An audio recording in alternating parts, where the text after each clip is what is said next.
जय श्री कृष्णा, राधे राधे। और आप सभी को अक्षय तृतीया की हार्दिक शुभकामनाएं। आप लोग सब सोच रहे होंगे अक्षय तृतीया तो भी जा चुकी है 10 मई को, तो फिर अक्षय तृतीया की हार्दिक शुभकामनाएं क्यों?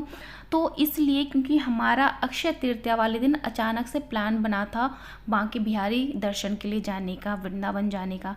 तो सुबह हम 5 बजे अपने घर से निकल चुके थे, तो सुबह में मैं अपना ब्लॉग जो है वो स्टार्ट नहीं कर पाई। मैंने सोचा मैं रास्ते में ही कर लूँगी, तो मैंने रास्ते में अपना फ़ोन उठाया और ब्लॉग शूट करना स्टार्ट कर दिया।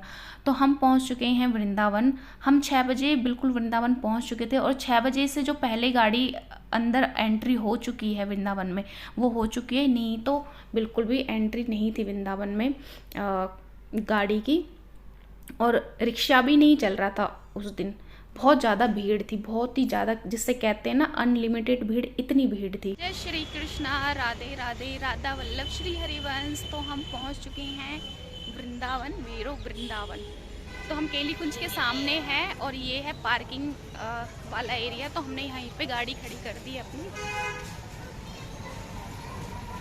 और हम जाएंगे गुरुजी के पास।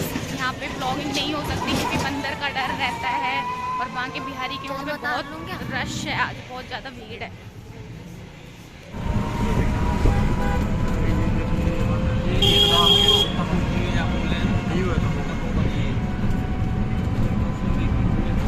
कौन सा बनना?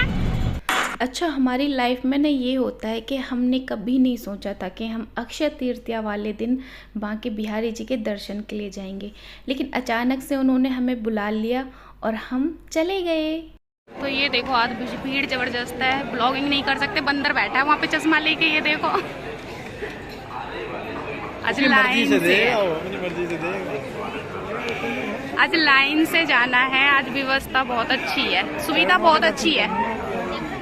वो बैठा बंदर चश्मा लेके किसी का, वो बैठा, और वो फोन देख लेगा। फोन देख ले, प्लीज देख ले। भीड़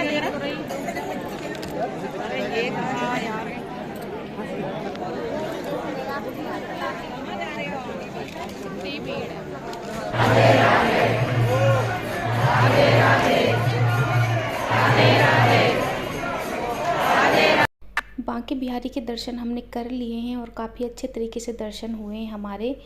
और ये स्नेह बिहारी जी के दर्शन कर लीजिए आप सभी लोग, क्योंकि मैं भी वृंदावन इतनी बार आ चुकी हूँ बांके बिहारी के दर्शन के लिए, पर स्नेह बिहारी के बारे में मुझे अब पता चला है। तो आप लोग भी अच्छे तरीके से दर्शन कर लो, बिल्कुल बांके बिहारी जैसे।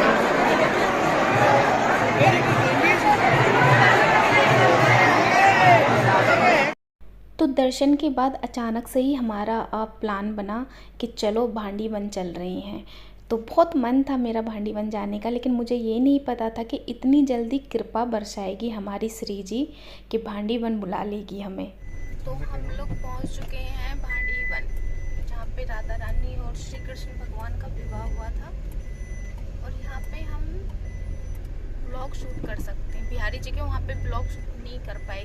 हाँ, यहाँ बढ़िया तरीके से बना। भीड़ इतनी थी, जबरदस्त भीड़ इतनी ज्यादा थी कि मेरे इयररिंग्स भी खो गए। कोई बात नहीं, चलो तो चलते हैं। आ गए हम भांडी वन, आप लोग दर्शन कर लीजिए। दर्शन अभी करेंगे, अभी उतरेंगे गाड़ी से तब। तो चलो चलते हैं। जय श्री राधे। तो हम आ गए भांडी वन, जहाँ पे राधा और कृष्ण के विवाह हुए थे। तो हम आ गए हैं भांडी वन, जहाँ पे राधा और कृष्ण जी का विवाह हुआ था। तो यहाँ पे ये लिखा हुआ है।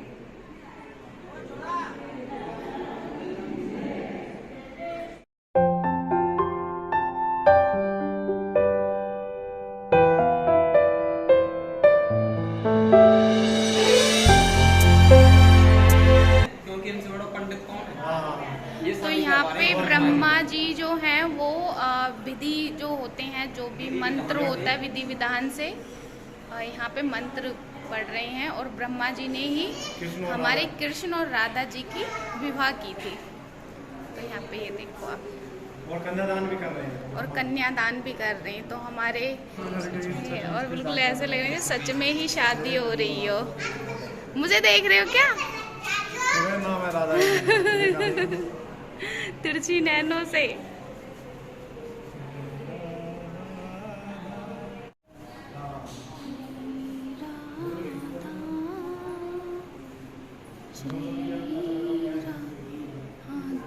तो यहाँ पे हमारे प्यारे से कृष्ण कन्हैया खड़े हैं और राधा रानी है, अष्ट सखियाँ हैं जो कि ऋषि मुनि को भोजन पवा रही हैं। तो ब्रिज में आने के बाद हमें कृष्ण की और राधा की इतनी अच्छी लीलाएं देखने को, ब्रिजवासियों के मुख से सुनने को मिलता है, जो कि हम अपने मुख से कहते भी हैं ना तो वो उतना अच्छा नहीं लगता है सुनने में, जितना अच्छा ब्रिजवासी के मुख से लगता है।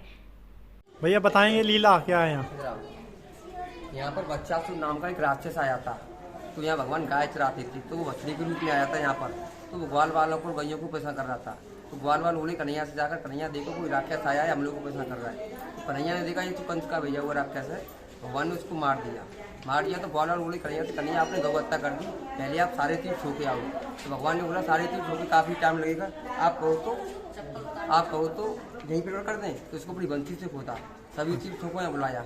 जिस दिन सोमती में सोमवार भी पड़ती है, उस दिन इस कुएं का पानी बिल्कुल दूध जैसा हो जाता है। सफेद। जिन माता बहनों की संतान नहीं होती है, गर्भ नहीं ठहरती, या लड़की होती हैं, होती मर जाते हैं, होती नहीं है, ये कुंडी बनी हुई है, इसमें स्नान करती है जोड़े से। सही कुंडी में अंदर से दिखाओ, अंदर से।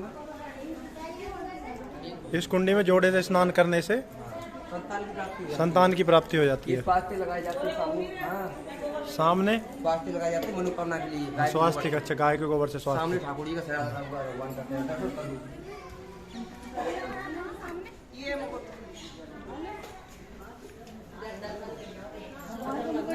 हाँ, भगवान की शादी हुई थी तो सेहरा रखा था। अभी जब अपने बेटा लेके आई ना, स्नान करके गई थी, तो इनका मन्नत पूरी हुई है, बेटा लेके आई है। जय हो श्री राधे। मन्नत मांगने वाले मन्नत मांगते हैं यहाँ पे। तो कहाँ आए हुए हो? कहाँ? भांडीरवन। हमारे राधा और कृष्ण का विवाह हुआ था। दर्शन किया? बहुत अच्छा दर्शन हुआ। कूप का जल पिया? बहुत कैसे? अच्छा जल था। अब दोबारा नहीं आना यहाँ पे नहीं आना? संसार में अब आना नहीं पड़ेगा है? नहीं आना पड़ेगा। अब गर्भ में आना नहीं पड़ेगा। तो हमारी लाडली राधा रानी ने श्री कृष्ण भगवान को बोला कि कृष्ण, यहाँ भांडी वन में जो भी मनुष्य आएगा वो मोक्ष पाएगा। मोक्ष मतलब वो गर्भ में दोबारा नहीं आएगा, मनुष्य जीवन उसको दोबारा नहीं लेना पड़ेगा। तो इस भांडी वन को उन्होंने गुप्त वृंदावन का नाम दिया, जो कि हमें यहाँ की सखी ने बताया लीलाओं के बारे में। उनके मुख से काफ़ी अच्छा लगता है लीला सुनने। सरिता की मांग में भर दिया है सिंदूर। ये देखो कितना सारा सिंदूर है आज स्वयं राधा रानी का अब अमर हो गई सरिता, परमानेंट पत्नी हो गई। तो आज उनका आशीर्वाद मिला। जन्म जन्म जहाँ कहीं रहे गधा हो। तो यहाँ पे जो है हमारे श्री कृष्ण भगवान राधा रानी का मांग भर रहे हैं मोर पंख से। साइड में जो बैठे हैं वो ब्रह्मा जी बैठे हैं, जो कि ब्रह्मा जी ने ही राधा रानी श्री कृष्ण का विवाह कराया था। उन्होंने ही कन्यादान किया था हमारी राधा रानी का, उन्होंने ही फेरे पड़वाए थे, उन्होंने ही मंत्र पढ़े थे। यहाँ पे जो आप देख रहे हो राधा रानी का हवन कुंड है, मतलब जहाँ पे शादी हुई थी तो मंडप है उनका। और यहाँ पे काफ़ी शांति मिल रही थी, इतनी शांति वातावरण थी कि बस पूछो मत ना। कोयल की आवाज़ इतनी अच्छी लग रही थी ना, बहुत अच्छी। ये जो सखी हैं ये चित्रलेखा हैं और ये श्री कृष्ण भगवान राधा रानी की लीलाओं के बारे में बता रही थी हमें। और यहाँ पे जितने भी भक्त आए थे सब इनसे पूछ रहे थे लीलाओं के बारे में, तो ये बता रही थी। काफ़ी अच्छा लग रहा था इनके मुख से लीला सुनने में। और इनका मैंने अलग से वीडियो बनाया था लीलाओं के बारे में, जिसमें आवाज़ थोड़ी अच्छी नहीं आ रही, क्लियर नहीं आ रही, लेकिन मैं फिर भी डाल दूँगी। जो भक्त होंगे वो इनकी लीलाओं के बारे में अच्छे तरीके से समझ पाएंगे। तो हम पहुँच चुके हैं बंसी बट, और आप जब बंसी बट आते हो तो 2 बंसी लेके आना, मतलब जोड़े से बंसी लेके आना है और वो भगवान को दे देना है। तो हम भी जोड़े से बंसी लेके आए थे और भगवान को दे दिया था हमने।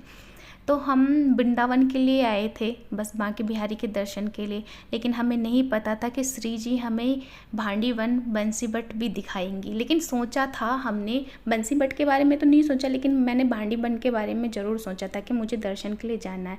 लेकिन वो इतनी जल्दी कृपा बरसा देंगी ये हमने कभी नहीं सोचा था। ये जो वृक्ष हैं इसमें आपको ढोलक की आवाज़, मंजीरे की आवाज़ और सबसे बड़ी बात मुरली की आवाज़ आएगी, बांसुरी की। लेकिन बांसुरी की आवाज़ उन्हीं को आती है जो कृष्ण के हृदय के पास होता है। तो मुझे तो इसमें ढोलक की आवाज़ ही आई थी, बांसुरी की नहीं आई थी। पर मैंने बोला अगली बार मुझे बांसुरी की आवाज़ आनी चाहिए, ढोलक की तो अब की बार आपने सुना दी, कोई बात नहीं। तो फिर मैंने उनको बोला कोई बात नहीं, आपको जो अच्छा लगे वो सुना दो, आप तो हर वक्त मेरे हृदय पर वास करते हो, तो हम वहीं से ही बांसुरी की आवाज़ सुन लेंगे। तो यहाँ पे सब लोग ध्यान से, बिल्कुल ध्यान से शांतिपूर्वक होके आवाज़ें सुन रहे थे। मेरे हस्बैंड को भी ढोलक की आवाज़ आई थी, मेरी बेटी को भी ढोलक की आवाज़ आई थी, बहुत से लोग कह रहे थे मुझे मंजीरे की आ रही थी। तो यहाँ पे आने के बाद एक अलग ही सुकून, शांति, एक अलग ही, हमसे ज़्यादा सौभाग्यशाली तो ब्रजवासी हैं जो कि हमेशा हमेशा कृष्ण और राधा के हृदय के पास रहते हैं। तो चलो इस वीडियो को मैं यहीं पे एंड करती हूँ। अच्छा लगे तो चैनल को सब्सक्राइब करो ना करो, वीडियो को लाइक कर देना। और राधे राधे।